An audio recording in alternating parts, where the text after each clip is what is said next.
మరి మనలో ఉన్న దేవునికి వ్యతిరేకమైన కార్యాలని మరి అది కడిగి వేస్తూ ఉంటుంది, తుడిసి వేస్తూ ఉంటుందని దేవుడు, ఆ మలినాన్ని తీసివేస్తూ ఉంటుందని దేవుడు చెప్తున్నాడు. కాబట్టి అందరూ అయితే మనం దేవుడి మాటలు అంగీకరించి, ఈ రోజులో మనం చాలామంది చూస్తాం ఏంటంటే చాలా తొందరగా యేసుప్రభు వారిని అంగీకరిస్తున్నారండి. కానీ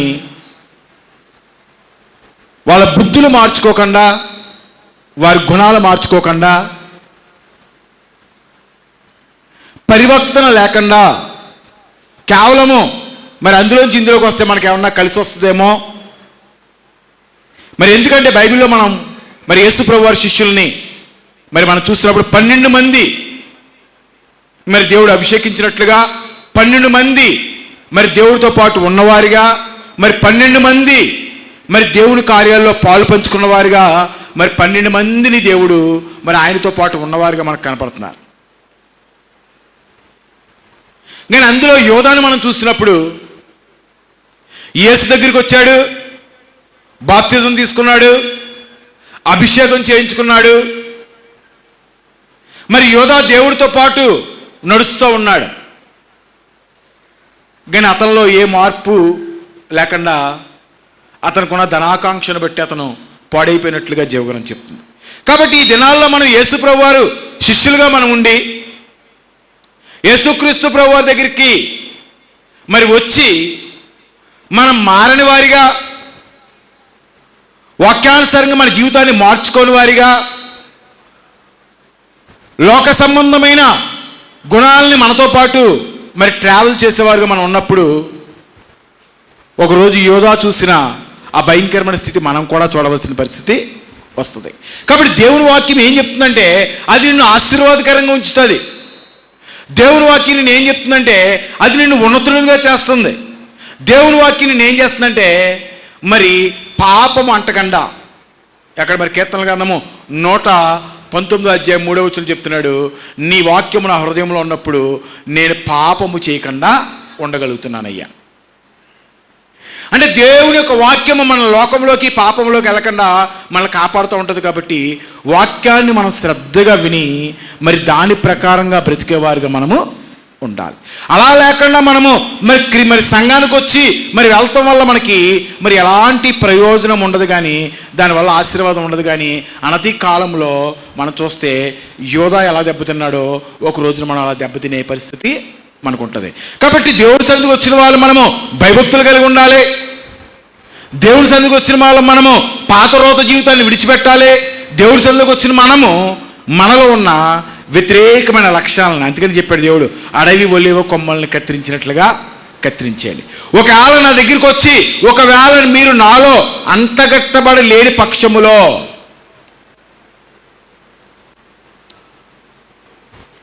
క్రీస్తు యేసు ప్రభువారిలో ఒకవేళ మనము అంటగట్టబడిన పక్షములో దేవుడు చెప్తున్నాడు, ఒకరోజు నువ్వు ఎండిపోతావు, ఒకరోజు నువ్వు కాలిపోతావు. కానీ నీవు నాలో అంటగట్టబడి ఉండి నీవు ఏదడిగినా, నువ్వు దేని కొరకు ప్రార్థన చేసినా దాన్ని నేను నీకు సఫలపరుస్తాను, అది నేను నీకు ఇస్తాను. ఎప్పుడంటే క్రీస్తులో మనం అంటగట్టబడి ఉన్నప్పుడు. ఇప్పుడు చూస్తూ ఉంటాం మనం, ఒక మామిడి చెట్టుకు ఇంకో మామిడి రబ్బన అంటగడతారండి, అప్పుడు దాకా అది పుల్లనకాయలు కాస్తుంది అనుకోండి. ఇప్పుడు అక్కడ బంగిరిమిల్లి మామిడి చెట్టుకి సంబంధించిన అంటు దానికి కట్టారనుకోండి, ఏం కాయలు కాస్తుంది? బంగిరిమిల్లి కాయలే. దానికి పాత స్వభావం చూస్తే మనం పుల్ల మామిడికాయలు కాసే చెట్టే. కానీ ఎప్పుడైతే దాన్ని అంటగట్టారో, దానికి దీన్ని ఎప్పుడైతే అంటు కింద వేసారో దాంట్లోంచి ఒక నూతనమైన మరి మాధుర్యం రాబడుతుంది. కాబట్టి క్రీస్తులోకి వచ్చిన నీవు మరి క్రీస్తులో అంటగట్టబడకుండా ఉన్నట్లయితే, అందుకని దేవుడు చెప్పాడు, నాలో నువ్వు లేకుండా వేరే ఉన్నప్పుడు నువ్వేమవుతావు అంటే ఒక రోజున ఎండిపోతావు, ఒక రోజు నువ్వు కాలిపోతావు, ఒక రోజు నువ్వు బూడిదైపోతావు. కానీ నీవు నాలో అంటగట్టబడి ఉన్నప్పుడు నువ్వేదడిగినా నేను నీకు అది ఇస్తాను. కాబట్టి దేవుడి దగ్గర మనం దేనికి వచ్చామంటే ఆశీర్వాదాలు పొందుకోవడానికి.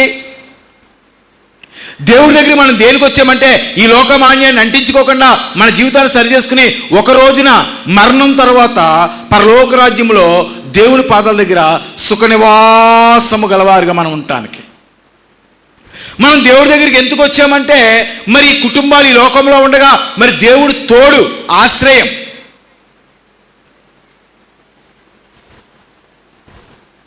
ఎవరు కావాలండి? ఈ లోకాన్ని మనం జయించాలి, ఈ లోకంలో జయ జీవితాన్ని మనం జీవించాలి, మనం ఆశీర్వాదకరంగా ఉండాలి. మనం చాలామంది అనుకుంటూ ఉంటాం మన కష్టం, మన బలం, మన శక్తి. ఇజ్రాయేల్ ప్రజలు 430 సంవత్సరాలు బానిసలుగా అయిపోయారు. కారణం ఏంటంటే దేవుడు వాళ్ళని విడిచిపెట్టేశాడండి. 430 సంవత్సరాలు ఐగుప్తు దేశంలో వారు బానిసలుగా అయిపోతానికి గల కారణము, వారి జీవితంలో మరి సంతోషం లేకపోతానికి గల కారణము, వారి జీవితంలో అపజయాలు చూడటానికి గల కారణము, వారి జీవితంలో రోగాలు చూడటానికి గల కారణము, వారి జీవితంలో అనేకమైన శ్రమలు చూస్తానికి గల కారణము బైబిల్ మనం తర్కించినట్లయితే మరి దేవుడు చెప్తున్నాడు, ఇజ్రాయేల్ ప్రజల్ని 430 సంవత్సరాలు ఎప్పుడైతే దేవుడు విడిచిపెట్టేశాడో వాళ్ళు బతుకున్నారు, కానీ జీవచ్చవాళ్ళ బతుకున్నారు. ఎందుకు బతుకుతున్నారో తెలియదు. ఐగుప్తు దేశంలో బానిసలుగా, ఐగుప్తు దేశంలో ఆహారం కోసం పాటుపడేవారుగా, ఆరోగ్యం కోసం బాధపడేవారుగా, అనేకమైన శ్రమలు అనుభవించేవారుగా, అవమానాన్ని పొందేవారుగా ఈ ఇజ్రాయెల్ ఉండిపోయారు. కారణం ఏంటంటే ఈ ఇజ్రాయెల్ ఎవరిని విడిచిపెట్టారంటే దేవాతి దేవుని యొక్క పాదాలు విడిచిపెట్టారు. అందుకని చెప్తున్నాడు దేవుడు, ఆయన ఎవరంటండి? ఆపత్కాలంలో. చూడండి ఒకసారి 46వ కీర్తన 1వ వచనం చదవండి. దేవుడు మనకు ఆశ్రయమును దుర్గమునై ఉన్నాడు. ఆపత్కాలములో ఆయన నమ్ముకొనదగిన సహాయకుడు. దేవుని స్తోత్రం. దేవుడు చెప్తున్నాడు ఆయన మనకు ఆశ్రయమును దుర్గమునై ఉన్నాడు. రెండవదిగా దేవుడు చెప్తున్నాడు ఆయన నమ్ముకొనదగ్గ సహాయకుడు, మన ఆపత్కాలంలో మన మొర ఆలకించేవాడిగా. అందుకని యెషయా గ్రంథంలో చోట అంటాడు, నీకు నేను బండగా నీడగా ఉన్నానయ్యా. దేవుడు చెప్తున్నాడు నీ ఆపత్కాలంలో, నీ కష్టకాలంలో, నీ ఇబ్బంది కాలంలో, నీ శోధనలో ఆయన్ని ఆశ్రయించినప్పుడు ఆయన నీకు ఏం చేస్తాడంటే మేలు చేసే దేవుడిగా ఉంటాడు. ఎప్పుడు మనం మరాలకిస్తాడైనా, మనం ఎప్పుడైతే ఆయన మాట మనం వింటూ ఉంటామో, ఆయన ప్రకారంగా మనం నడుస్తూ ఉంటామో. మరి ఈ రోజుల్లో మనం కుటుంబ జీవితాలు చాలామంది చూస్తూ ఉంటాం. మన భార్యకు మనం విలువ ఇవ్వాలన్నా, మన భర్తకు మనం విలువ ఇవ్వాలన్నా, మన బిడ్డలకు మనం విలువ ఇవ్వాలన్నా ఏం చేయాలండి? మన పిల్లలు మన మాట శ్రద్ధగా వినాలి. మనం కోరుకుంటాం, నాయనా నువ్వు బాగా చదువుకో నాయనా. మనం కోరుకుంటాం, నువ్వు బాగా క్రమశిక్షణ కలిగి ఉండు నాయనా, నువ్వు బాగా ఇదిగా ఉండు, నువ్వు అల్లరి చిల్లరగా ఉండొద్దు, నువ్వు ఇలా చేయొద్దు, మంచిగా నువ్వు నడుచుకో. నువ్వు ఇలా ఉన్నప్పుడు ఏం చేస్తామండి? మనం వాళ్ళు ఏది అడిగినా మనం ఇస్తూ ఉంటాం. అదే ఒకవేళ మీరు ఒక 100 రూపాయలు ఇచ్చారండి, సాయంకాలం మీ అబ్బాయి ఇలా ఇలా ఇలా ఇలా ఇలా తూగుతూ వచ్చాడు ఇంటికి, ఏం చేస్తారు? రేపు డబ్బులు ఇస్తారా? ఒకవేళ మీరు దేనికైనా సరే మీ అబ్బాయికి దేనికో డబ్బులు ఇచ్చారు, ఒక 2 రోజులు కనపడగానే ఎక్కడికి వెళ్ళిపోయాడు, ఏం చేస్తారండి? మీ దగ్గర డబ్బులు లేవా? ఉన్నాయి, కానీ ఎందుకెవరో ఆడు పాడైపోతాడేమో అన్న భయంతో మనం చెప్పిన మాట ఎప్పుడైతే వాడు వినడో వాడికి మనము ఇవ్వం. కాబట్టి దేవుడు ఎప్పుడు మన మొరాలకిస్తాడు, ఎప్పుడు మనకు సమాధానం ఇస్తాడు? ఆపత్కాలంలో దేవుడు చెప్తున్నాడు నమ్ముకొనదగ్గ సహాయకుడు. మన కష్టంలో, మన ఇబ్బందులో, మన శోధనలో, మన దుఃఖంలో మన దేవుడు మౌనంగా ఉండేవాడు కాదు. ఎందుకంటే హెబ్రీ పత్రికలో చోట అంటాడు, నేను శ్రమానుభవమును ఎరిగిన వాడను. ఈ లోకానికి దేవుడు మాయమంత్రాల చేతను రాలేదండి. ఒక మానవ స్వరూపంలో, ఒక సామాన్యమైన ఒక మానవుడిగా, ఒక రిక్తుడిగా, పసిబాలుడిగా పుట్టి ఈ లోకంలో ఉన్న అనేకమైన మరి శ్రమలని, అనేకమైన అవమానాలని, అనేకమైన కష్టాలని, అనేకమైన ఇబ్బందులను ఎరిగిన వాడిగా, అనేకమైన అవమానాలు ఎరిగిన వాడిగా చెప్తున్నాడు. శ్రమానుభవమును ఎరిగిన వాడిగా, నీ శ్రమలో నేను పాలు పంచుకునేవాడిగా ఉంటాను అంటున్నాడు దేవుడు. కాబట్టి ఈయన ఎందుకు గొప్పవాడు, ఎందుకు ఈయన ఆశ్రయిస్తే మన మొరాలకిస్తాడు, ఎందుకు ఈయనకి అర్థమవుద్దంటే ఒక సమస్య ఎవరికి అర్థమవుద్దండి? ఒకసారి ఏసన్ గారు చెప్పారు, ఒకసారి ఎవరైనా పంటి నొప్పి అని వస్తే ప్రార్థన చేస్తుంటే నవ్వుకుంటూ ఉండేవారంటండి ఏసన్ గారు. ప్రార్థన చేసి అనుకుంటూ ఉండేవారంట, ఏంటి బాబోయ్ వీడు ఎంత మెలికలు తిరిగిపోతున్నాడో, ఏంటి బాబోయ్ వీడు ఎంత బాధపడిపోతున్నాడో, ఏంటి బాబోయ్ వీడు ఎంత కష్టపడిపోతున్నాడని, ఏంటి చిన్న పంటి నొప్పికే ఇంతలా అయిపోతున్నారా అనుకుంటూ ఉండేవారంటండి ఏసన్ గారు. ఒకసారి ఏసన్ గారికి పిప్పండి వచ్చి బాగా పోటు వచ్చేసిందంటండి, బాగా నొప్పి వచ్చేసిందంటండి, తట్టుకోలేనంత నొప్పి వచ్చేసిందంటండి, ఏడుపు వచ్చేసిందంటండి, అన్నం తినవట్లేదంటండి, ఏమి చేయనవట్లేదంటండి, చాలా బాధ వచ్చేసిందంటండి. కన్నీరు కార్చి ప్రార్థన చేసుకున్నారంటండి, దేవుడు తగ్గించాడంట. అక్కడి నుంచి ఎవరైనా ఒకవేళ పంటి నొప్పి అని వస్తే ఏం చేసేవారంటండి, కన్నీరు కార్చి ప్రార్థన చేసేవారంట, నాయన ఇది పంటి నొప్పిని ముట్టునైనా. ఎందుకంటే దాని బాధ, దాని లోతు, దాని శ్రమ, దాని ఇబ్బంది ఎవరికి తెలిసిందండి, ఆయనకి తెలిసింది. కాబట్టి యేసుక్రీస్తు ప్రభువారు అంటున్నారు, నీ శ్రమ ఎరిగిన వాడిని, నీ బాధను ఎరిగిన వాడిని, కష్టమును ఎరిగిన వాడిని, అవమానమును ఎరిగిన వాడిని, మరి నిందని ఎరిగిన వాడిని, ఈ లోకంలో నీకు శ్రమానుభావంలో సాకారం చేసేవాడిగా, నీ కొరకు విజ్ఞాపన చేసేవాడిగా నేను ఉంటాను. కాబట్టి ఎప్పుడైతే దేవుని యొక్క పాదాల దగ్గరికి వచ్చి మనం ఎప్పుడైతే నమ్మకంగా, నీతిగా దేవుడు చెప్తున్నట్లుగా లోక సంబంధమైన జీవితాన్ని అంతటిని మనం విడిచిపెట్టి దేవుడి పాదాలు పట్టుకుని మరి దైవ చిత్తానుసారమైన జీవితాన్ని మనం జీవిస్తామో, అప్పుడు చెప్తున్నాడు దేవుడు, నువ్వు ప్రార్థన చేయగా నీ మొర నేను ఆలకిస్తాను. నీ శాశ్వతుడు, నీకు ఎప్పుడు కూడా నేను ఎలా ఉంటానంటే ఆశ్రయదుర్గంగా ఉంటాను. అందుకని మనం చదువుకున్న 97 కీర్తనలు చెప్తున్నాడు, ఆయన మహోన్నతుడు, సర్వశక్తిమంతుడు, ఆయన మనకు ఆశ్రయదుర్గముగా ఉంటాడు. కాబట్టి ఈయన ఎంతమందికి అయితే ఆశ్రయదుర్గంగా ఉంటాడో, ఎంతమందికి అయితే ఈయన తోడుగా ఉంటాడో, ఒకవేళ మనకు కష్టం వచ్చినప్పుడు, ఇబ్బంది వచ్చినప్పుడు, ఈ రోజుల్లో మన క్రైస్తవులను చాలామందిని మనం చూసినప్పుడు అయితే ఏం చేస్తున్నామండి, ఒకప్పుడు దేవుడి దగ్గరికి వచ్చి చాలా మరి కన్నీరు కార్చి ప్రార్థన చేసి మరి ఇలా చేసి అలా చేసి అనేకమైన దేవుని కార్యాలు చూసిన అనేక మంది గొప్ప గొప్ప క్రైస్తవులు చాలామంది కూలిపోతానికి గల కారణం ఏంటంటే శ్రమ వచ్చినప్పుడు ఎవరిని ఆశ్రయించట్లేదండి, దేవుణ్ణి. అందుకని బైబిల్లో మనకి యాకోబు అని ఒక వ్యక్తి మనకు కనపడతాడు. ఆడికి ఫస్ట్ నుంచి మనలాగా ఆశీర్వాదాలు పిచ్చండి. ఏం పిచ్చండి, ఆశీర్వాదాలు పిచ్చ. మరి జ్యేష్ఠత్వం కావాలి, తండ్రి దగ్గర ఆశీర్వాదం కావాలి, ధనం పెంచుకోవాలి, మరి అనేకమైన పెంచుకోవాలని ఫస్ట్ నుంచి మరి యాకోబుకి ఆశీర్వాదం ఆశీర్వాదం ఆశీర్వాదం పిచ్చ బాగా ఎక్కువండి. ఈ పిచ్చ బాగా ఎక్కువైపోయి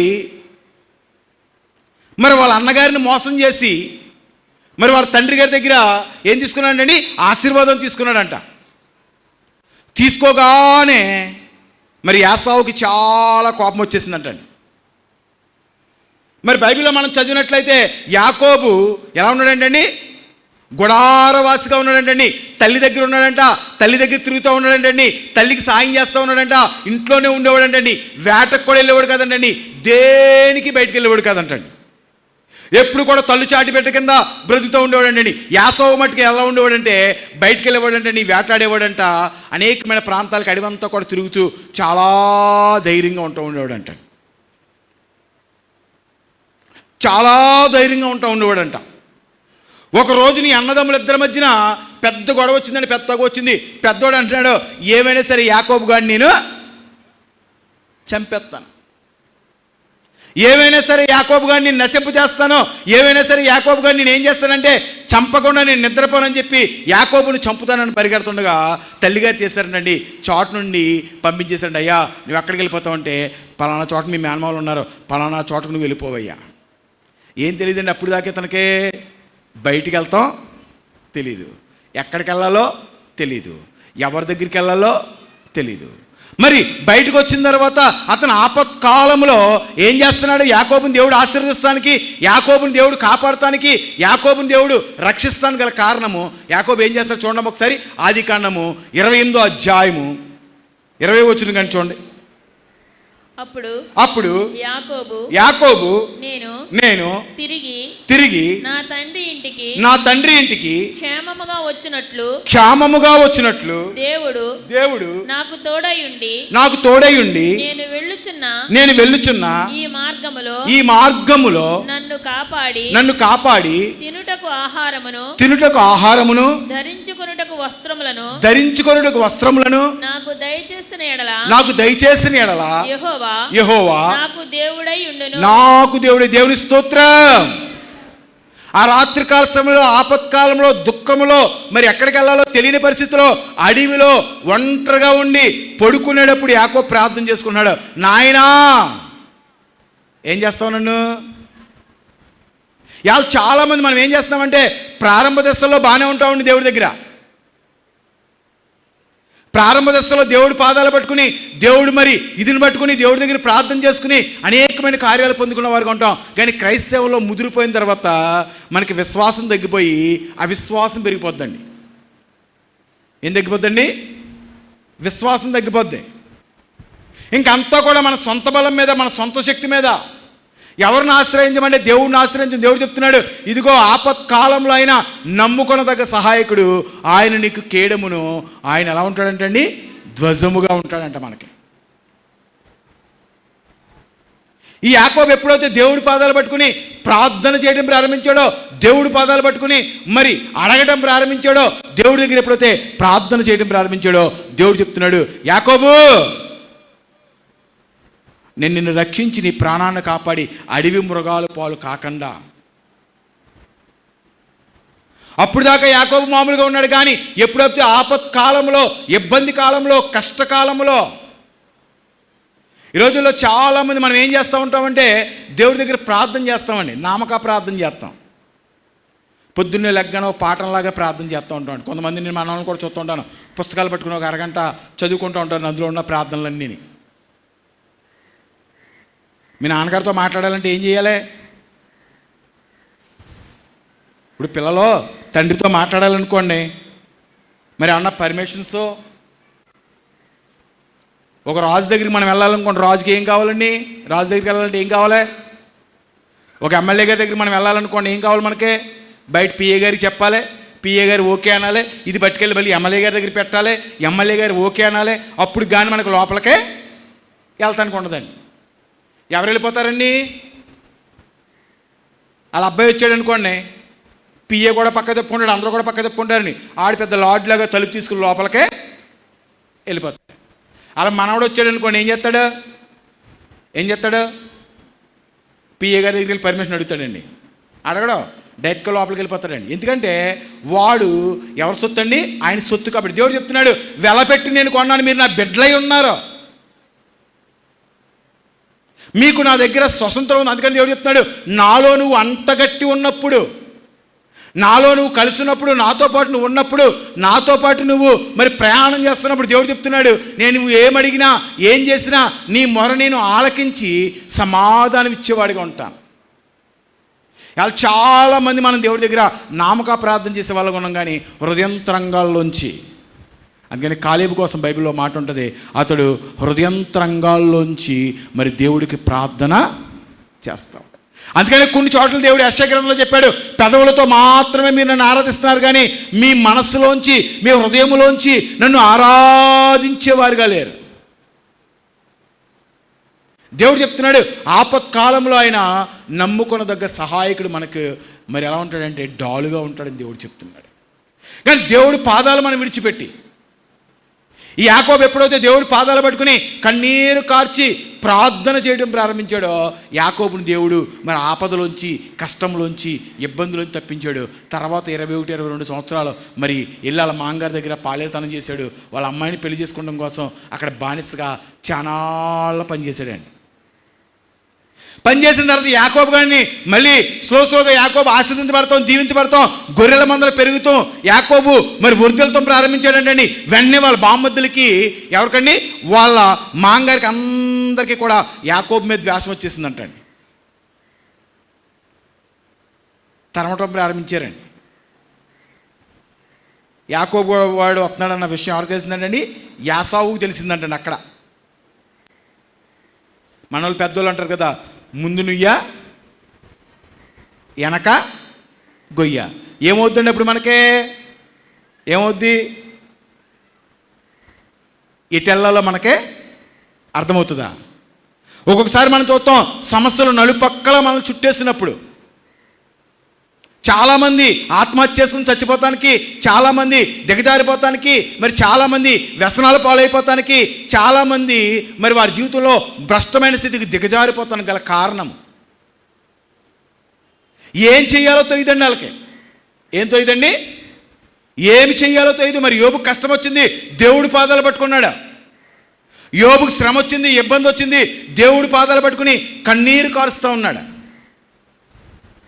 ఎప్పుడైతే మళ్ళీ మాంగారు తవ్వటం ప్రారంభించాడో, ఎప్పుడైతే అన్నగారు మరి ఎదురు చూడటం ప్రారంభించాడో, ఈయన ఎక్కడికి వెళ్ళిపోయాడు అంటే మళ్ళీని ఎక్కడికి వెళ్ళాలి? ఆపత్కాలంలో ఎక్కడికి వెళ్ళాలి? ఆ చర్చికి, ఈ చర్చికి, ఆ చర్చికి, ఆ చర్చికి వెళ్ళాలా? ఎక్కడికి వెళ్ళాలి? మన క్రైస్తవులు ఆపత్కాలంలో వెతుక్కుంటూ ఉంటారండి. వరాలు ఎక్కడెక్కువ ఉన్నాయో మేము రాసుకుంటూ ఉంటాం పాస్టర్లో. ఏంటండి? స్వస్థత, వివేచన, ప్రవచన, లేకపోతే మీలాంటి వాళ్ళు నలుగురు నిలబెట్టి సాక్ష్యాలు చెప్పేంతాం. ఇలాగా అలాగా అలాగా ఇలాగ ఇక్కడికి వచ్చిన తర్వాత ఏదో అయిపోయిందని సాక్ష్యాలు. ఎక్కడికి వెళ్ళాలి ఆపత్కాలంలో? ఎక్కడికి వెళ్ళాలి? ఆ చర్చికి వెళ్ళాలా? ఆ చర్చికి వెళ్ళాలా? పలానా చర్చికి వెళ్ళాలా? అక్కడికి వెళ్ళాలా? ఇక్కడికి వెళ్ళాలా? ఎక్కడికి వెళ్ళాలి ఆపత్కాలంలో? ఆపత్కాలంలో ఎక్కడికి వెళ్ళాలి చూడండి ఒకసారి. దావీదు చెప్తున్నాడు ఎక్కడ? కీర్తన గ్రంథము 18 అనుకోండి, చూడండి ఒకసారి.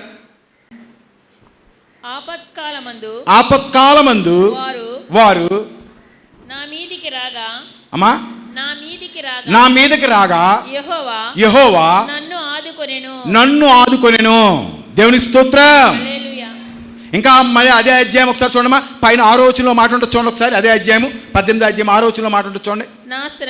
నా శ్రమలో నేను యెహోవాకు మొర్రపెట్టి తిని నా దేవునికి ప్రార్థన చేసి తిని ఆయన తన ఆలయములో ఆలకించి నా ప్రార్థనను అంగీకరించిన. దేవుని స్తోత్రం.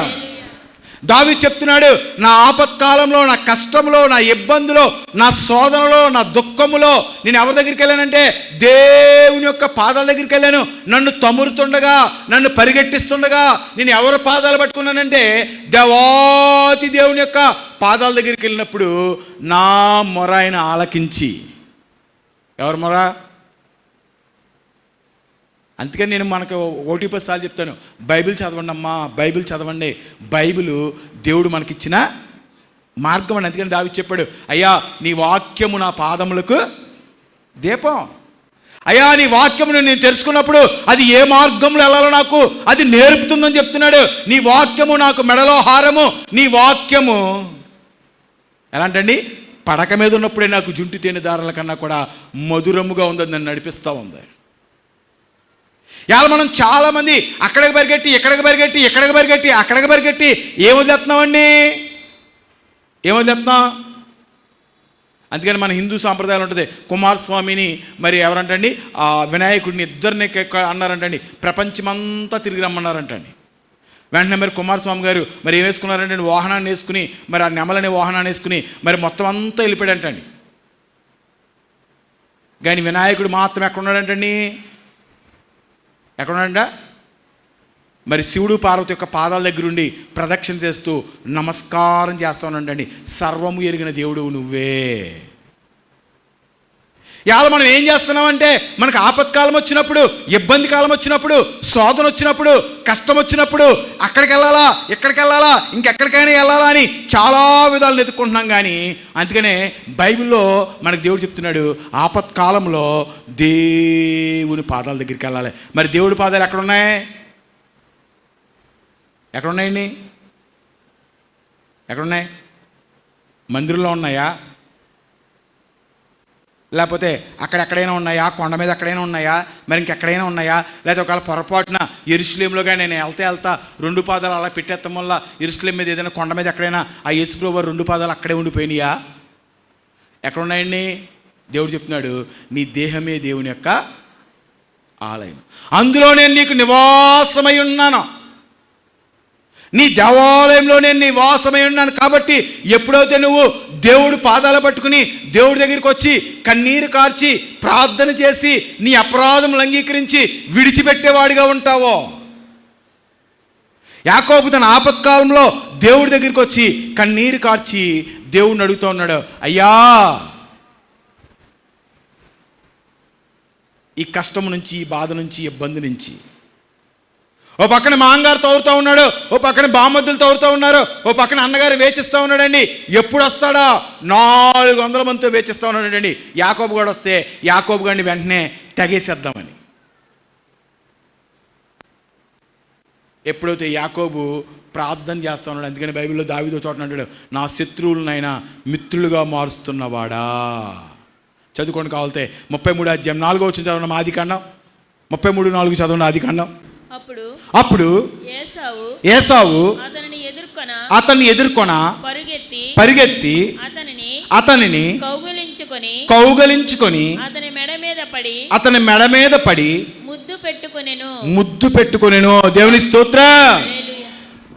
అప్పుడు దాకా చెప్తున్నాడు, మీరు చూసుకోండి 32వ అధ్యాయం ఆఖరి వచనాల్లో, మరి 33వ అధ్యాయం ప్రారంభ దశలో మనం చూసినప్పుడు అయితే ఏసోబు వేచిస్తూ ఉన్నాడు, యాకోబు వస్తే నేను చంపేస్తాను, నరికేస్తానని చెప్తున్నా ఏసావు చెప్తున్నాడు. ఇప్పుడు ఏం చేస్తున్నాడండి? కాగిలించుకుంటూ ఉన్నాడంటండి, ముద్దు పెట్టుకుంటూ ఉన్నాడంట, అతన్ని క్షమించేవాడిగా, హక్కును చేర్చుకునేవాడిగా. కారణం ఏంటి అని మనం చూసినప్పుడు దేవుడు చెప్తున్నాడు, ఆపత్కాలంలో ఆయన నమ్ముకొనదగ్గ సహాయకుడు. నువ్వు ఎప్పుడైతే దేవుని యొక్క పాదాలు పట్టుకుంటావో ఏం మార్చేస్తాడంటే దేవుడు. ఇవాళ చాలామంది అత్తగారి కోసం తెగ బాధపడిపోతారు. ఏం చేయాలి? మనం ఏం చేయాలి? సాధించేయాలి. అత్తగారులను నట్టుకుని ఏం చేయాలండి? ప్రార్థన చేయాలి. ఏం ప్రార్థన చేయాలి? కాలు చేయి పడిపోవాలనా? అలా చేశారు. కానీ నేను మొన్న ఒకసారి చూశాను, ఒక ఆవిడని హాస్పిటల్లో పెట్టారండి. ఒంట్లో బాగోలేదని హాస్పిటల్లో పెట్టారు. హాస్పిటల్లో పెట్టి ఆవిడని తీసుకెళ్ళి ఐసీయూలో పెట్టి ఏసీ రూమ్లో పెట్టారండి ఆవిడ్ని, ఒంట్లో బాగోని ఆవిడ్ని. సరే కదా అని చూస్తానికి వెళ్ళానండి. అప్పటికి మన చర్చి విశ్వాస ఆవిడ చాలా నుంచి వస్తుందండి. ఆవిడ మన చర్చి విశ్వాసి. సరే కదా అని చూస్తానికి వెళ్ళాను. చాలా పెద్ద హాస్పిటల్లో విజయవాడ దగ్గరలో పెట్టారు. చూస్తానికి వెళ్ళానండి. వెళ్ళేటప్పటికి లోపలికి వెళ్ళేటప్పటికి ఆ మహాతల్లి స్పృహలో లేదండి, ఊ అంటుందండి ఆవిడ, మన విశ్వాసి. కానీ తెల్లగా అయిపోయిందండి మనిషి, చాలా తెల్లగా వచ్చేసిందండి. లోపల ఏసీ ఉందండి, అన్నీ ఉన్నాయి. ఇలా కరెంటు పోయేటికి అలా ఏసీ పెట్టేస్తున్నారంటండి. సరే కదా ఆవిడ చూసి చిన్న ప్రార్థన చేసి బయటకు వచ్చానండి. వాళ్ళ కోడల్ని, వాళ్ళ అబ్బాయిని, వాళ్ళ అమ్మాయిని, వాళ్ళని చూశానండి. లోపలికి రానివ్వట్లేదంటే నేను ఎవరిని బయట పడుకున్నారని మొత్తం దోమలన్నీ కుట్టేసి వాళ్ళ ముఖాలన్నీ కూడా దద్దుర్లు వచ్చేసి భయంకరమైన స్థితిలో ఉన్నారండి వీళ్ళు. హాస్పిటల్లో ఆవిడ బాగుందండి, పోతుందో ఉంటుందో కూడా సంగతే తర్వాత గొడవ. ఐసీ రూమ్లో చాలా బాగుందండి. ఒకవేళ అత్తగారి కోసం ఒకవేళ ప్రార్థన చేస్తున్నారేమో చూసుకోండి, గుర్తుపెట్టుకోండి. అత్తగారు ఇలా అవ్వాలి అలా అవ్వాలని ప్రార్థన చేశారనుకోండి, ఎవరికొత్తాయి తిప్పలో? ఎవరికొత్తాయండి? ఆవిడ ఐసీయూలో బాగుందండి ఆవిడ. అందుకే మన పెద్దలు కూడా అంటారు, రోగం వచ్చినోడికి ఏంటంటే అండి అన్ని సౌకర్యాలని అంటండి, అన్నీ ఉంటాయంట. కాబట్టి వాళ్ళంతా కూడా మరి బయట నుంచి చూసినప్పుడు వాళ్ళందరూ కూడా ఎలా ఉన్నారంటే దోమలు కుట్టేసి నల్లగా అయిపోయి మరి జిడ్డు గారిపోతూ స్నానాలు లేకుండా మురికి బట్టలతో కనపడుతూ ఉన్నారండి. కాబట్టి మనం ఏం ప్రార్థన చెయ్యాలి? నాయన అత్తగారిని ప్రేమించగల శక్తిని, అయ్యా నాలో తప్పులుంటే మరి సరిచేసి మా అత్తగారికి నాకు సఖ్యతను దయచేయి, మార్చునైనా ఆవిలో ఉన్న కఠిన హృదయాన్ని తీసివేసి జాలిగల హృదయాన్ని దయచేనైనా. అయ్యా మా అత్తకే నాకు తల్లి కూతుళ్ళకు ఉండే బంధాన్ని దయచేనైనా, నీ ప్రేమాత్మను మా మీద కుమ్మరింపించదైతేనా. ఎప్పుడైతే దేవుడికి మనం ప్రార్థన చేస్తూ ఉంటామో, అలా కాకుండా మనము ఆలోచించి మన సొంత నిర్ణయాలు తీసుకున్నప్పుడు దాని వెనకాల భయంకరమైన శ్రమ మనం అనుభవించవలసిన వారుగా ఉంటాం. దేవుడి ఉద్దేశాలు, దేవుడి తలంపులు, దేవుడి ఆలోచనలు, మరి దేవుడి విధానాలు మనం విడిచిపెట్టి, ఎప్పుడైతే దేవుడి పాదాలు మనం విడిచిపెట్టి మన సొంత ఆలోచనలతో సొంత తలంపులతో మనం ప్రయాణం చేస్తామో దాని నిమిత్తం మనం చాలా శ్రమ అనుభవించవలసిన వారుగా ఉంటాం. అందుకని బైబిల్లో మనకి యోనా అనే ఒక వ్యక్తి కనబడతాడండి. ఆయన దేవుడు ఏర్పాటు చేసుకున్నాడంటండి, ప్రవక్త అంటండి ఆయన. మరి దేవుడు ఆయన దీవించాడు, ఆశీర్వదించాడు, మరి ఆయన వాడుకుంటూ ఉన్నాడు. అనేక మంది మీద నాయకుడిగా దేవుడు ఏర్పాటు చేశాడు, అనేక మంది మీద మరి ప్రవక్త దేవుడు ఏర్పాటు చేసి సువార్త నిమిత్తము మరి యోనా గారిని వాడుకుంటూ ఉన్నాడు. ఒకరోజు చెప్పాడు యోనా గారికి, అయ్యా నువ్వు నినివే వెళ్ళవయ్యా, నినివే వెళ్ళి సువార్త చెప్పమన్నాడు అంటాడు. వెంటనే ఏం చేస్తున్నాడు ఈయన, ఏం చేస్తున్నాడు, తార్షీష్ బయలుదేరాడు అంటండి. దేవుడు చెప్పాడంటండి, నినివే వెళ్ళరా బాబు, మరి అక్కడ నశించిపోతున్న ఆత్మలు అనేకమైనవి ఉన్నాయి, వాటి కోసం నువ్వు ప్రార్థన చేయరా బాబు అంటే, లేదు లేదు లేదు నేను ఎక్కడికి వెళ్తానంటే తార్షీష్ వెళ్ళిపోతాను, ఆ ప్రజల మధ్యకి నేను వెళ్ళనని చెప్పి ఎక్కడ బయలుదేరాడండి, ఓడలో బయలుదేరి ప్రయాణం చేస్తాం ప్రారంభించాడండి. సగం దూరం వెళ్ళేటప్పటికి ఓడ మరి నడి సముద్రానికి వెళ్ళేటప్పటికి భయంకరమైన గాలిదుమ్ము రావటం ప్రారంభించిందంటండి. ఎందుకు మనం అనుకుంటూ ఉంటాం, అయ్యో ఇప్పుడు దాకా సక్రమంగానే ఉంది, మా ఆయన గారంటే నాకు ఇష్టం, నాకంటే మా ఆయనకి ఇష్టం, మేమిద్దరం చాలా బాగుండేవాళ్ళం, మా మధ్యన కలతలు రావడం ప్రారంభించినాయి. కారణం ఏంటి మన కుటుంబంలో కలతలు రావడానికి గల కారణం ఏంటి, మన ఆర్థిక పరిస్థితులు మరి దిగజారిపోతానికి గల కారణం ఏంటి, మనకు శ్రమలు రావడానికి గల కారణం ఏంటి, మనకు రోగాలు రావడానికి గల కారణం ఏంటంటే ఎప్పుడైతే మనం దేవుని యొక్క మాట వినటం మానేస్తామో. దేవుని మాట ఏంటంటే ఏంటి, మా పాస్టర్ని అడిగామనుకోండి, మేము చెప్తూ ఉంటాం దశంభాగాలు కరెక్ట్గా ఇవి. దేవుని మాట ఏంటంటే మానకుండా ఆదివారం చర్చికొచ్చేయి. దేవుని మాట ఏంటంటే చర్చిలో ఏదైనా పని ఉంటే నువ్వు చేసి పెట్టు, యాజకులకు సాయం చేస్తే దేవుడు నిన్ను ఆశీర్వదించేస్తాడు. ఈ దేవుడు మాటలండి. దేవుడు చెప్తున్నాడు, ఆయన ఆజ్ఞానుసారంగా, ఆయన చిత్తానుసారంగా ఎదుటివాడిని క్షమించే గుణం మనకు కావాలి, ప్రేమించే గుణం మనకు కావాలి, పాపం చేయకుండా పరిశుద్ధంగా జీవించే గుణం మనకు కావాలి, దురాశ లేని జీవితం మనకు కావాలి. అందుకని అన్నాడు, దురాభిమానం లేకుండా సేవ చేసేవారుగా మీరు ఉండాలి.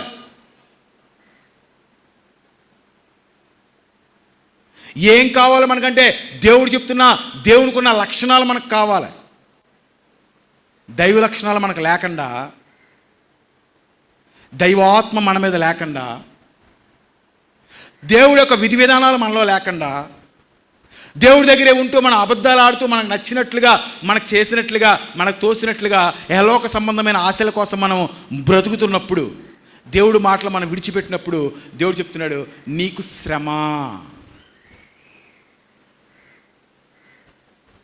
దేవుడు చెప్పాడు, సువార్త ప్రకటించు, అనేక మందికి ఆశీర్వాదకరంగా ఉన్నట్లుగా నువ్వు నా నామాన్ని ప్రకటింపచేయమని దేవుడు అతన్ని ఏర్పాటు చేస్తే, అతను ఏం కోరుకుంటున్నాడండి, సౌఖ్యాన్ని కోరుకుంటున్నాడు. అతను ఏం కోరుకుంటున్నాడంటే అతను సంతోషకరమైన జీవితాన్ని కోరుకుంటున్నాడు. దానివల్ల వాడలో అనేకమైన ఇబ్బందులు, అనేకమైన కష్టాలు, అనేకమైన శోధనలు వచ్చినాయండి. వచ్చినప్పుడు యోనాలో ఉన్న గొప్పతనం, వాళ్ళందరూ బెదిరిపోతూ ఉన్నారంటండి. వాడలో ఉన్న వాళ్ళందరూ కూడా కలవరపడిపోతూ ఉన్నారంటండి, టెన్షన్ పడిపోతూ ఉన్నారంట. మరి సామాన్లన్నీ పాడేశారంటండి. వాళ్ళకి తోచిన దేవుడినల్లా నమస్కారం పెట్టుకున్నారంటండి. ఈ ఆపద నుండి, ఈ భయంకరమైన స్థితి నుంచి ఎవరు మమ్మల్ని కాపాడుతారని చెప్పి చాలా ప్రార్థనలు చేశారంటండి.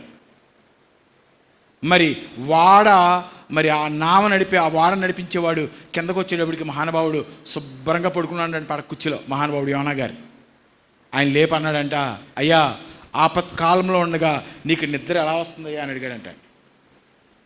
అన్నప్పుడు యోనా గారు చెప్పాడు, ఏం చెప్పాడండి, ఈ ఉపద్రవానికి గల కారణము నేను. ఇలా చాలా కుటుంబాల్లో మనం పాపం చేసి ఏంటంటే ఆకాను పాపం చేసి ఎప్పుడైతే దాన్ని కప్పెడతాం ప్రారంభించాడో, ఆకాను పాపం చేసి దాని గుడారంలో ఎప్పుడైతే కప్పెడతాం ప్రారంభించాడో, ఆకాను పాపం చేసి మరి దేవునికి వ్యతిరేకమైన క్రియలు చేయడం ప్రారంభించాడో, ఇజ్రాయెల్ అందరికీ అపజయం రావడం ప్రారంభించింది. ఆకాను వంశం అంతా కూడా రాళ్లతో కొట్టబడినట్లుగా జీవగ్రంథం చెప్తుంది. ఇవాళ చాలామంది మన కుటుంబంలో కలతలు రావడానికి మనకు కారణమైనప్పుడు దాన్ని అంగీకరించలేని స్థితిలో. అందుకని కీర్తనల గ్రంథం 33 అంటాడు దేవుడు, ఎవడు అపరాధాలు అయితే అంగీకరిస్తాడో వాడు ధన్యుడు, ఎవడు పాపం అయితే క్షమించబడతాడో వాడు ధన్యుడు, అపరాధం దాచిపెట్టివాడు వర్ధిల్లడని దేవుడు చెప్తున్నాడు. ఈ యోనా వెంటనే తెలుసుకున్నాడు, అయ్యా నేను దేవుడికి వ్యతిరేకమైన కార్యం చేశాను. ఏం చేస్తారండి, నన్ను ఎత్తి ఎక్కడ పాడేస్తారండి, సముద్రంలో పాడేయండి అన్నప్పుడు వాళ్ళందరూ అడిగారు, అయ్యా ఎలాగయ్యా, మరి సముద్రంలో పాడేస్తే మరి ఎలాగన్నప్పుడు అక్కడ ఒక మాట చెప్తున్నారు చూడండి ఒకసారి. యోనా గ్రంథము 1వ అధ్యాయము 9వ వచనం చదవండి.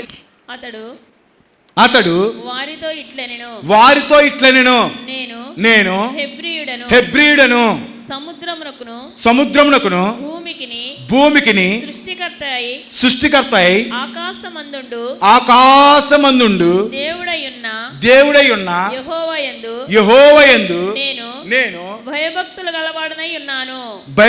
గలవాడనై ఉన్నాను.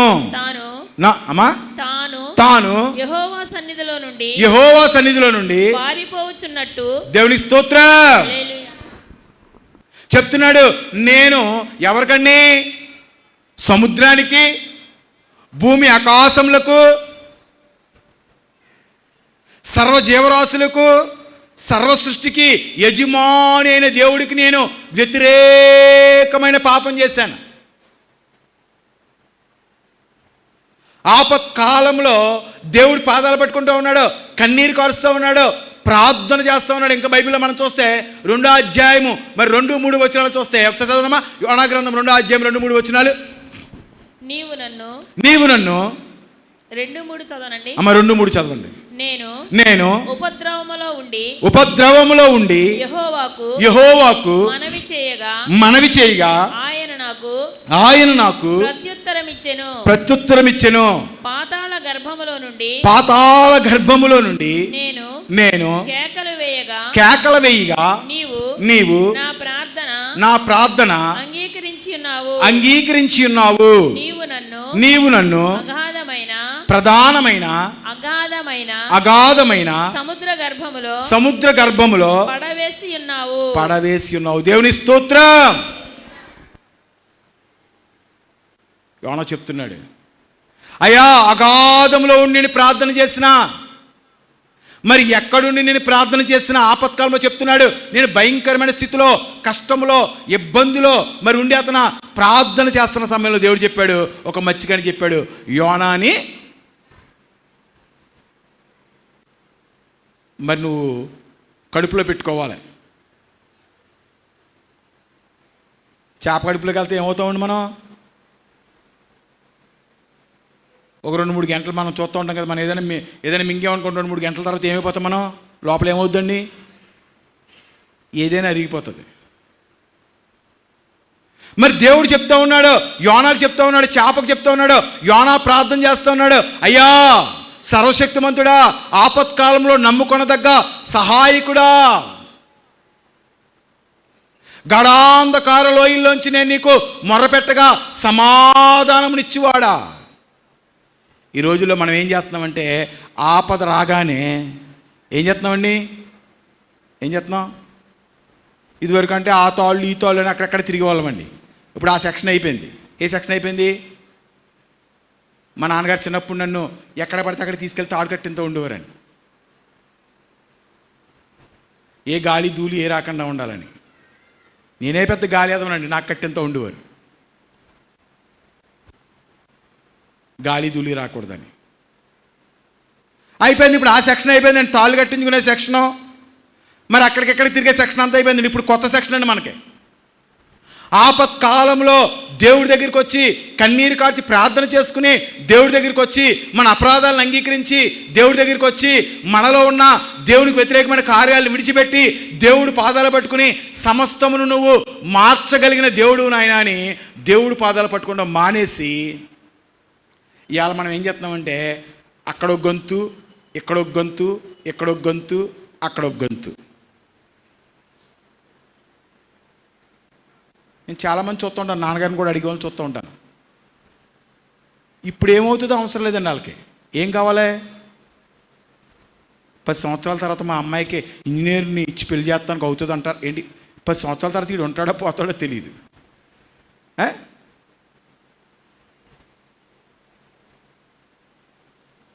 ఎవరి పాదాలు పట్టుకోవాలండి?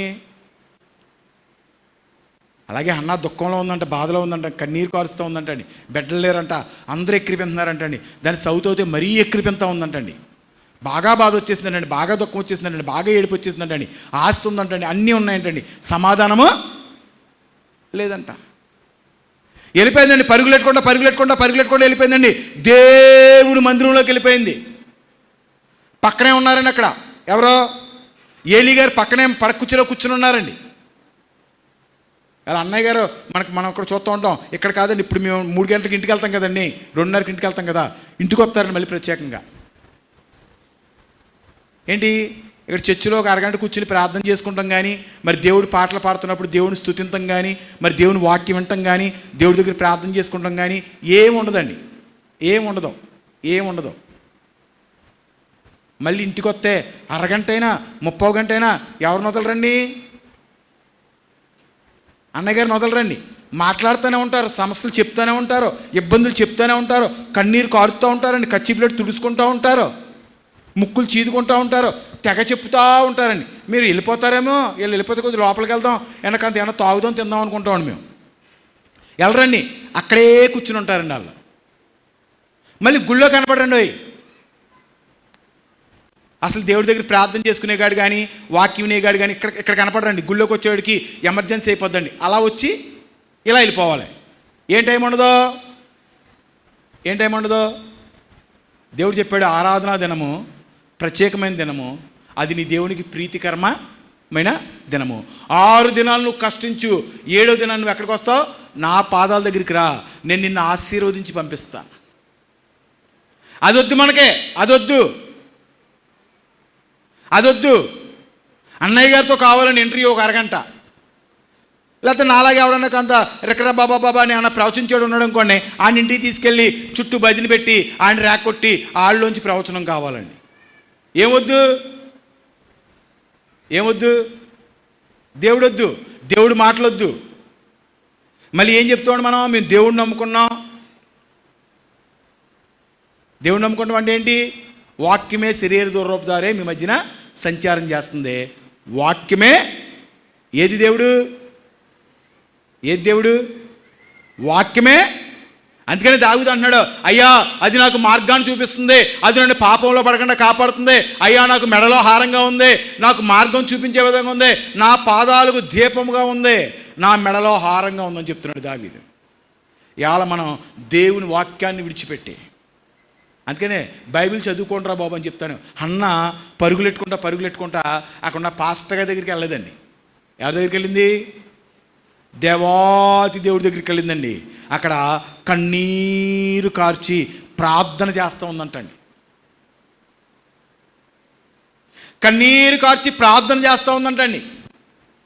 కష్టకాలంలో ఉందంట, ఇబ్బంది కాలంలో ఉందంటండి, శోధనలో ఉందంట, బాధలో ఉందంటండి, అవమానంలో ఉందంట. దేవుడు పాదాలు పట్టుకుని తన ఆపత్కాలంలో ఏం చేస్తుందంటే దేవుడు పాదాలు పట్టుకుని కన్నీరు కార్చి అడుగుతుందండి, నాయనా అయ్యా ఒక్కసారి నన్ను జ్ఞాపకం చేసుకో అయ్యా, ఒక్క బిడ్డ నీవు నాయనా, ఒక్క బిడ్డ నీవు తండ్రి, నేను గొడ్రాళ్ళు కాదనే ఆ చెడ్డ పేరు నా నుంచి తీసేసి ఒక్క బిడ్డను దయచేనైనా, ఆ బిడ్డను కూడా నేను నీకు ఏం చేస్తానంటే బహుమానంగా ఇచ్చేస్తా.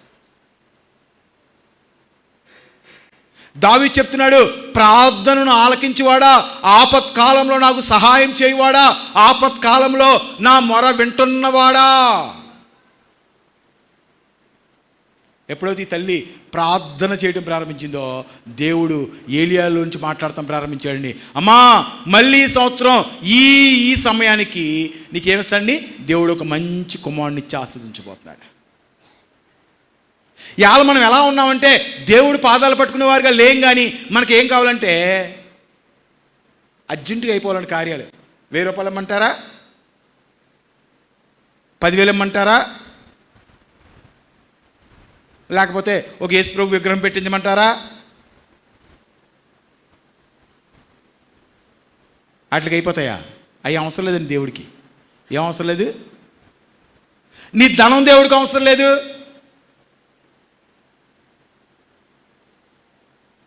ఎవరిచ్చారు మనకే? సర్వసృష్టించిన వాడు దేవుడు, సమస్తాన్ని ఇచ్చిన వాడు దేవుడు, సమస్తాన్ని మరి చేయగలిగిన వాడు దేవుడు. దేవుడికి ఏం కావాలి? నీ మారిన హృదయం కావాలి. దేవుడికి ఏం కావాలి? మారు మనసు పొందిన నీవు దేవుడికి కావాలి. కానీ ఈరోజు మనం ఏం చేస్తున్నామంటే దేవుడి దగ్గరికి వస్తున్నాం, కానీ మన హృదయాన్ని దేవుడికి అర్పించకుండా నామక క్రైస్తవుల వల్ల దేవుడి దగ్గర ఉంటూ ఆపత్కాలంలో ఎవరిని పట్టుకోలేకపోతున్నామండి? దేవుడి పాదాలు పట్టుకోలేకపోతున్నాం. దేవుడి పాదాల దగ్గర నిరీక్షణ గలవారిగా ఉండలేకపోతున్నాం. అందుకని యోనా అంటున్నాడు, అయ్యా సర్వసృష్టిని సృష్టించిన వాడు, నేను హెబ్రీయుడను, నన్ను వేసండి, మా దేవుడు నన్ను రక్షించగల సామర్థ్యము గల దేవుడు. యోనాను ఆపదలో నుంచి రక్షించిన దేవుడు. మరి యోనాను రక్షించిన దేవుడు మనల్ని కూడా రక్షించే దేవుడు. మరి దావీదును రక్షించిన దేవుడు మనల్ని కూడా రక్షించే దేవుడు. యాకోబుని రక్షించిన దేవుడు మనల్ని కూడా రక్షించే దేవుడు. కానీ మనకి ఏంటంటే ఎమర్జెన్సీగా అప్పటికప్పుడు కార్యాలు అయిపోవాలండి. మార్పు ఉండదో, ఏముండదో, దేవుడి సన్నిధి ఉండదో, దేవుడి పాదాలు పట్టుకుంటూ ఉండదో, మారు మనసు ఉండదో, ఏమీ లేకుండా మనం కోరుకుంటూ ఉంటాం, మా విషయంలో ఇలా జరిగిపోవాలి, అలా జరిగిపోవాలి, ఇలా జరిగిపోవాలి. ఇజ్రాయెల్ మారు మనసు లేకుండా అనేకమైన కార్యాలు పొందుకున్నట్లుగా బైబిల్లో ఉందండి. ఇవాళ మనవాళ్ళు కూడా చాలామంది సాక్ష్యం చెప్తూ ఉంటారు. ఇక్కడికి వచ్చాడు మాకు ఏమీ లేదు, ఇల్లు కట్టుకున్నాం. ఇక్కడికి వచ్చాడు మాకు ఏమీ లేదు, మోటార్ సైకిల్ కొనుక్కున్నాం. ఇక్కడికి వచ్చాడు మాకు ఏమీ లేదు, గేదెను కొనుక్కున్నాం. మా కోడి 12 పిల్లలు నెట్టింది, 14 పిల్లలు నెట్టిందని రకరకాల సాక్ష్యాలు చెప్తారు. ఇజ్రాయేలీలకు కూడా మరి ప్రార్థన చేయగా ఆకాశం నుంచి మన్నా కురిపించబడతా ఉందండి. ఇజ్రాయేల్ ప్రార్థన చేయగా ఎర్ర సముద్రం పాయలైపోతూ ఉంది. ఇజ్రాయేల్ ప్రార్థన చేయగా మరి బండ నుంచి నీరు ఉబుకుతూ ఉంది. ఇజ్రాయేల్ ప్రార్థన చేయగా ఎడారిలో వారి మధ్యన దేవుడు అగ్నిస్తంభంగా నడుస్తూ ఉన్నాడు. కొన్ని లోక సంబంధమైన కార్యాలు కొన్ని ఇజ్రాయేల్ పొందుకున్నట్లుగా మనకు కనపడతా ఉంది. కానీ అనతి కాలము చివరికి మనం చూసినప్పుడు పాలు తేనెలు ప్రవహించే దేశంలోకి ఎవరు ప్రవేశించలేదండి? ఇజ్రాయేల్ ప్రవేశించడానికి కారణం ఏంటంటే దేవుడి దగ్గర ఉన్నారు, కానీ దేవుడి దగ్గర నడుస్తున్నారు, కానీ ఆపత్కాలంలో దేవుడి వైపు చూడకుండా దేవుడి మీద సనిగేవారిగా. అందుకనే మారా ఎదురవగానే సనగడం ప్రారంభించారు. మరి మంచినీరు లేనప్పుడు మోషే మీద సనగడం ప్రారంభించారు. మరి దేవుడు పరలోకమన్నాను కుమ్మరని చెప్పి చేస్తున్నప్పుడు వారు బాధపడుతూ ఉన్నారు హృదయంలో. అయ్యో మాకు మాంసం లేదు, కీరకాయలు లేవు, ఉల్లిపాయలు లేవు, చేపలు లేవని వారి హృదయం నిండా లోక సంబంధమైన ఆశలతో దేవుడి మీద సనిగేవారిగా ఉన్నారు. సనుగుతో ప్రార్థన చేశారంటండి, అయ్యా మాకు మాంసం కావాలయ్యా అని. దేవుడు తూర్పు గాలికి చెప్పాడంటండి, విస్తారమైన పూరేడు పెట్టలన్నీ వచ్చి పడ్డాయంటండి. శుభ్రంగా ఏరుకున్నారంటండి, కాల్చుకున్నారంటే తింటా ఉన్నారంటండి. తింటా ఉండగానే అలా మాంసం నోట్లో ఉండగానే ఏమయ్యారు? చచ్చూరుకున్నారని ఉందండి బైబిల్లో. ఇవాళ మనం దేవుడి గుళ్ళో ఉంటూ దేవుడు చెప్పిన మరి విధానాలను విడిచిపెట్టి, ఆలోచనలు విడిచిపెట్టి, దేవుడి పద్ధతులను విడిచిపెట్టి, ఒకవేళ నువ్వు మామూలు ప్రార్థనలు అలాంటివి చేసి ఒకవేళ చిన్న ఒక ఇల్లు కట్టుకోవడం ఇలాంటివి నువ్వు చేసుకున్న అనతి కాలంలో శాశ్వతమైన ఆశీర్వాదం.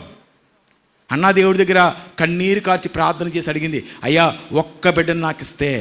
యథార్థంగా 3వ సంవత్సరంలో బిడ్డను తీసుకొచ్చి మళ్ళీ దేవుడి దగ్గర పెట్టిందండి. దేవుడి దగ్గర నమ్మకంగా పెరగటం ప్రారంభించింది.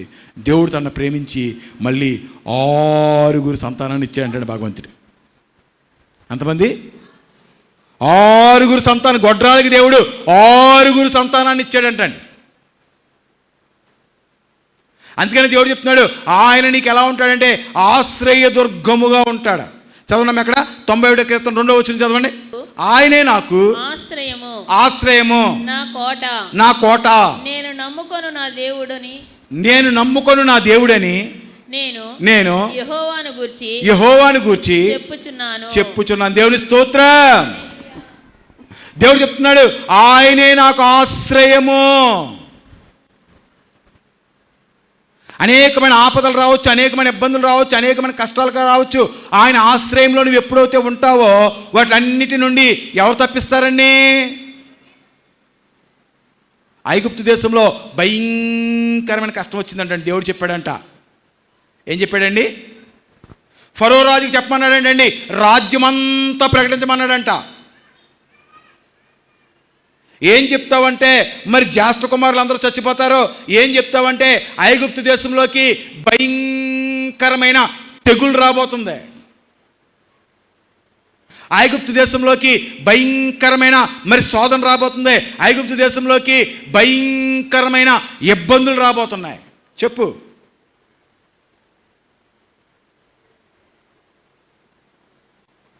చెప్పు. ఐగుప్తు దేశంలో భయంకరమైన దుఃఖ దినాలు ప్రారంభించబడబోతున్నాయి. ఎప్పుడైతే నువ్వు ఆయన ఆశ్రయములో, అందుకని వాళ్ళు చెప్పాడంట, ఏం చెప్పాడంట, నిర్గమకాండంలో చూడండి ఒకసారి, అక్కడ 12వ అధ్యాయం 13వ వచనం చదవండి ఒకసారి. నిర్గమకాండం 12-13 చదవండి. మీరున్న ఇండ్ల మీద, మీరు ఉన్న ఇండ్ల మీద ఆ రక్తము మీకు గుర్తుగా ఉండును, మీకు గుర్తుగా ఉండును. నేను ఆ రక్తమును చూచి మిమ్ములను నశింపచేయక దాటిపోయేదను. దేవుని స్తోత్రం. దేవుడు చెప్తున్నాడు, భయంకరమైన శ్రమ, భయంకరమైన ఇబ్బంది, భయంకరమైన కష్టం ఎక్కడికి రాబోతుందంటే ఐగుప్తు దేశంలోకి రాబోతుంది. కానీ దేవాదేవుడు చెప్తున్నాడు, పాస్కా గొర్రె పిల్ల యొక్క రక్తము ఎవరి ద్వారబంధాల మీద అయితే ఉంటుందో వాళ్ళ దగ్గరికి ఏం రాదంటండి. అంటే ఎవరు ఆశ్రయదుర్గంలో ఉన్నారు వాళ్ళు? ఎవరిని ఆశ్రయిస్తున్నారని దేవుడు చెప్తున్నాడు, ఎవరి ద్వారానికి అయితే మరి పాస్కా బలిపశు యొక్క రక్తం ఉంటుందో. దేవుడు చెప్తున్నాడు, ఈ లోకంలో నువ్వు రక్షించబడాలి, ఈ లోకంలో నువ్వు ఆశీర్వాదకరంగా ఉండాలి, లోకంలో ఉన్న శ్రమలు, లోకంలోని ఇబ్బందులు, లోకంలో ఐగుప్తు దేశంలో ఉన్న ఎలాంటి రోగాలు నీకు రాకుండా ఉండాలంటే క్రీస్తు యేసు ప్రభువు యొక్క రక్తములో కడగబడ్డ ఆయన బండలో, ఆయన నీడలో మనము నివాసం చేసేవారుగా మనము ఉండాలి. అంతేగాని దేవుడి దగ్గరికి వస్తూ యోధాలాగా మరి దేవుడిని వెంబడిస్తూ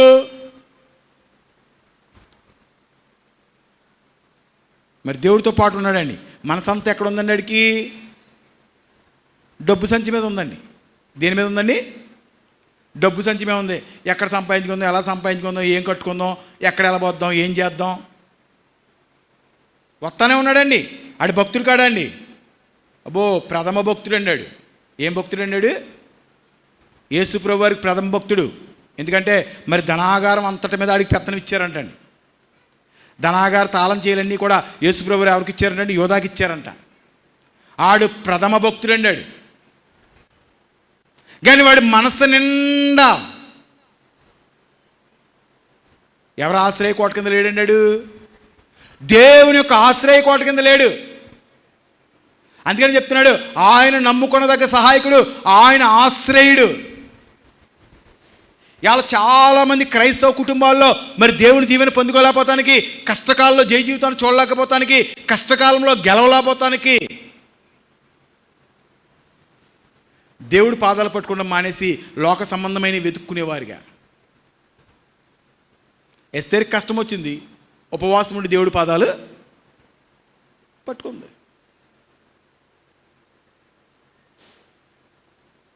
మరి మనం ఏం చేస్తూ ఉన్నాం? దేవుడు చెప్తున్నాడు, ఆపత్కాలంలో అయినా నమ్ముకొనదగ్గ సహాయకుడు. కాబట్టి ఎప్పుడైతే నువ్వు ఆయన ఆశ్రయ దుర్గంలో, ఆయన యవనకాల రక్తంలో నువ్వు కడగబడి, ఎప్పుడైతే నీతేనే పై వస్త్రాన్ని నువ్వు ధరించి, ఎప్పుడైతే క్రీస్తుని ప్రకటించేవాడిగా ఉంటావో, క్రీస్తుని మరి బయలుపరిచేవాడిగా ఉంటావో, క్రీస్తు కోసం బ్రతికేవాడిగా నీవు ఉంటావో, అప్పుడు ఏం రాదండి నీ ఇంటికి? రోగం నీ ఇంటికి రాదు, కరువు నీ ఇంటికి రాదు, అపజయం నీ ఇంటికి రాదు, శోధన నీ ఇంటికి రాదు. మరి నీ ఇంట్లో కలహాలు లేకుండా సమాధానకరమైన జీవితాన్ని కలిగి ఉండేలాగా దేవుడు చెప్తున్నాడు, ఐగుప్తు దేశం అంతా కూడా దుఃఖమయమైపోతుంది, కానీ ఎవరికి ఉండదంటండి. అందుకని చెప్పాడు అక్కడ. చూడమ్మా, ఒక వచ్చిన చూడండి, నిర్గమకాండము 15వ అధ్యాయము 26 కూడా చూడండి ఒకసారి.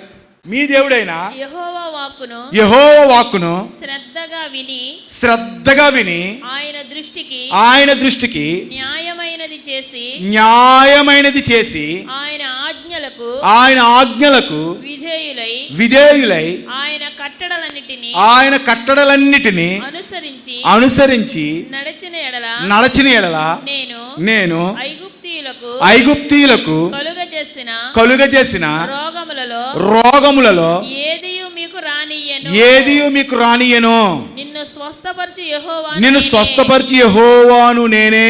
దేవుని స్తోత్రం. దేవుడు చెప్తున్నాడు, నీవు దేవునికి అనుకూలమైనది న్యాయమైనది నువ్వు చేస్తూ ఆయన ఆజ్ఞలను గైకొని ఆయన ఉద్దేశాలను ఎరిగి దాని ప్రకారంగా నువ్వు బ్రతికినప్పుడు దేవుడు చెప్తున్నాడు, ఐగుప్తు దేశంలో ఉన్న ఎలాంటి రోగము, ఎలాంటి కరువు, ఎలాంటి అవమానము, ఎలాంటి దుఃఖము ఎక్కడికి రాదంటండి, నీ ఇంట్లోకి రాదు. నువ్వు నా ఆజ్ఞల ప్రకారంగా బ్రతికినప్పుడు దేవుడు చెప్తున్నాడు, శీఘ్రముగా నిన్ను స్వస్థపరిచేవాడు నేనే, ఆ దేశంలో ఉన్నత స్థానంలో నేను నిన్ను నిలబెట్టేవాడిగా ఉంటాను. మరి అలా మనం ఎదగాలి, అలా మన జీవితాలు ఆశీర్వాదకరంగా ఉండాలి, అలా మన జీవితాలు దీవెనకరంగా ఉండాలి, అలా మన కుటుంబాలు వర్ధిల్లుతో ఉండాలి, అలా దేవుని దగ్గర మనము ఆశీర్వదించబడేవారిగా మనం ఉండాలి అంటే అబ్రహాం పట్టుకున్నట్లుగా ఎవరి పాదాలు పట్టుకోవాలండి? దేవుని పాదాలు పట్టుకోవాలి. చెప్తున్నాడు భగవంతుడు. దేవునికి స్తోత్రం. కాబట్టి మనం ఎప్పుడైతే భగవంతుని యొక్క పాదాలు పట్టుకుని మన ఆపత్కాలంలో ఆయన దగ్గర మనం ఉంటామో, దేవుడు చెప్తున్నాడు, నేను నీకు ఆశ్రయదుర్గముగా ఉంటాను. బండ సందులు దేవుడు చెప్తున్నాడు, నీడలాగా నేను నీకు. మనం ఎడారిలో వెళ్తున్నాం అనుకోండి, ఎక్కడికైనా వెళ్తున్నాం అనుకోండి, ఏమి ఎత్తుకుంటాం? ఒక చిన్న చెట్టు నీడ ఉంటే అక్కడ దాని పక్కకి వెళ్తే అబ్బా చల్లగా ఉంటే అని కోరుకుంటాం. అలా చెప్తున్నాడు దేవుడు, నీ ఆపత్కాలంలో నేను నీకు నీడలాగా ఉంటాను, బండవలే నేను నీకు ఆదరిస్తాను, నా చేతి కింద నీకు ఎప్పుడు కూడా సుఖమును సంతోషాన్ని ఇస్తాను. కాబట్టి దేవుడు ఇక మీదట మనం అక్కడికి ఇక్కడికి చూడకుండా దేవుడు పాదాలు చూసేవారుగా, ఆపత్కాలంలో ఆయన నమ్ముకున్న దగ్గర సహాయకుడు కాబట్టి ఆయన పాదాలు పట్టుకునే వారుగా మనం అందరం ఉన్నట్లు మనందరి మీద ఆయన దివ్యాత్మ ఆయన కుమ్మరింప చేయునుగాక. ఆమేన్.